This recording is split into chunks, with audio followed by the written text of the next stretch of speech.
വ്യാഴാഴ്ച നടക്കുന്ന രണ്ടാംഘട്ട തദ്ദേശ തെരഞ്ഞെടുപ്പിന്റെ പരസ്യപ്രചാരണം ആവേശഭരിതമായി കൊട്ടിക്കലാശിച്ചു.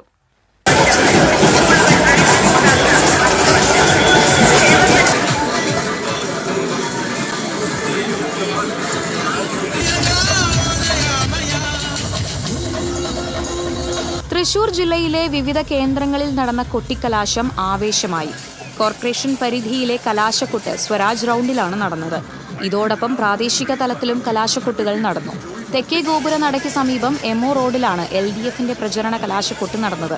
ജോസ് തിയേറ്ററിന് മുന്നിലാണ് UDFന്റെ കലാശക്കൊട്ട് നടന്നത്. NDAയുടെ പ്രചരണ സമാപനം രാഗം തിയേറ്ററിന് സമീപവുമാണ് അരങ്ങേറിയത്.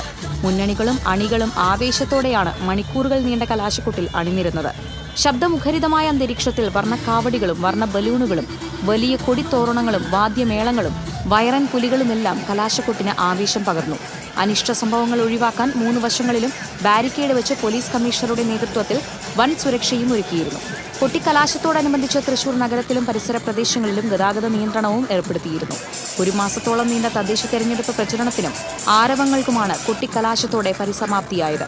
ബുധനാഴ്ച നിശബ്ദ പ്രചരണം, വ്യാഴാഴ്ച ജില്ലയിലെ വോട്ടർമാർ പോളിംഗ് ബൂത്തിലേക്ക്.